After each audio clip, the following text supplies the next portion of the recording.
Wherever you go, whatever you do, throw a little at it. Omax, Vest and Briefs. பிரதமர் வருகையை முன்னிட்டு அவரை காண கோவை கொடிசியா மைதானத்திற்கு வருகை தரும் மக்கள் கூட்டத்தால் அப்பகுதியை ஸ்தம்பித்துள்ளது. இது குறித்த கூடுதல் தகவல்களை செய்தியாளர் சுரேஷ்குமார் நேரலையில் வழங்க கேட்கலாம். சுரேஷ்குமார், மக்கள் கூட்டம் எந்த அளவுக்கு இருக்கு, பாதுகாப்பு ஏற்பாடுகள் செய்யப்பட்டுள்ளதா, முழு விவரங்களையும் பதிவு பண்ணுங்க. வணக்கம் நிவேதா. தேசிய ஜனநாயக கூட்டணி கட்சி வேட்பாளர்களாக கோவை, திருப்பூர், நீலகிரி என 3 மாவட்டத்தில் 21 வேட்பாளர்கள் களம் காண்கிறார்கள். 2026 சட்டமன்ற தேர்தலில் அவர்களை ஆதரித்து பரப்புரை மேற்கொள்வதற்காக பாரத பிரதமர் நரேந்திர மோடி அவர்கள் இன்னும் சற்று நேரத்தில் வர இருக்கிறார். இதற்காக பல்வேறு கட்டுப்பாடுகள் மற்றும் பாதுகாப்பு ஏற்பாடுகள் மேற்கொள்ளப்பட்டிருக்கின்றன.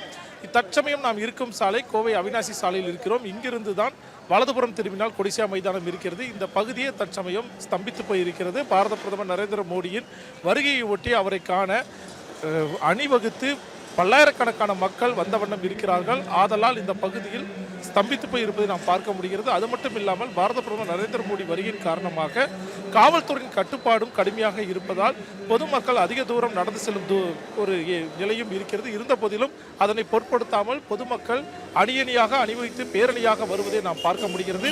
அந்த அளவுக்கு தற்சமயமே கூட்டம் லட்சத்தை தாண்டி சென்று கொண்டிருப்பதாக நமக்கு தெரிகின்ற உளவுத்துறை தரப்பிலிருந்து தகவல் வருகின்றது.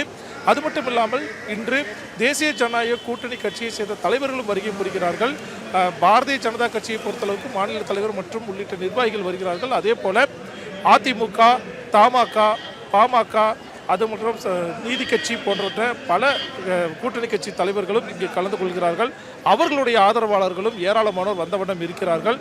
ஆதலால் மிகப்பெரிய மாற்றத்தை தமிழக சட்டமன்ற தேர்தல் சந்திக்க இருக்கிறது. அதற்கான ஒரு முன்னெடுப்பாக பாரத பிரதமருடைய வருகை அமைந்திருப்பதாக தேசிய ஜனநாயக கூட்டணி கட்சியினர் அதை நம்புறாங்க.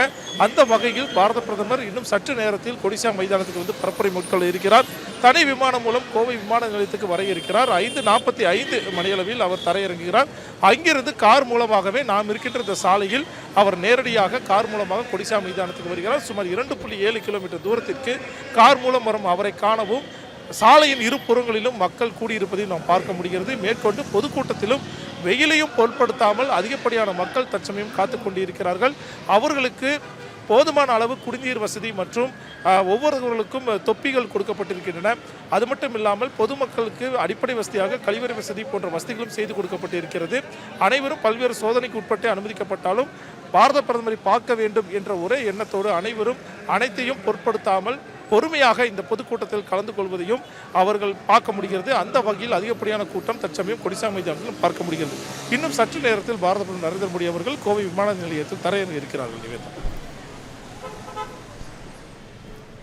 சுரேஷ்குமார், மக்கள் கூட்டம் அதிக அளவில் இருப்பதா நீங்க தெரிவிச்சீங்க. பிரதமரின் வருகையை முன்னிட்டு அங்குள்ள மக்கள் என்ன சொல்றாங்க, அது பற்றிய விவரங்களையும் பதிவு பண்ணுங்க. பொதுமக்களை பொறுத்தளவுக்கு பாரத பிரதமர் வருகை என்பது சட்டமன்ற தேர்தலுக்கு ஒரு முக்கியமாக இருக்கும் என்றும் கூறுகிறார்கள். இங்கே இருக்கக்கூடிய மக்களிடையே கேட்கலாம். அண்ணா வணக்கம். இப்போ பாரத பிரதமர் வருகை புரிகிறார்கள், எந்த அளவுக்கு நீங்கள் சந்தோஷமா இருக்கீங்க? இது எந்த அளவுக்கு சட்டமன்ற தேர்தல் தாக்கத்தை ஏற்படுத்தும் நினைக்கிறீங்க? பாரத பிரதமர் வருகை நல்ல ஒரு சந்தோஷம் ஏற்படுத்துதுங்க.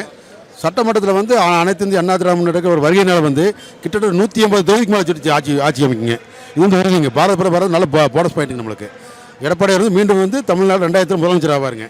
நல்ல எழுச்சியான கூட்டம் எல்லாம் முன்னேற்றம். பிரதமர் வர்றதுனால மக்களுக்கு நம்ம ஆரோக்கியமோட ஆர்வத்தோடு இருக்கிறாங்க. எடப்பாடி ஆட்சிக்கு வரணும்னு சொல்லி நம்பவும் ஆர்வமாக இருக்கிறார்.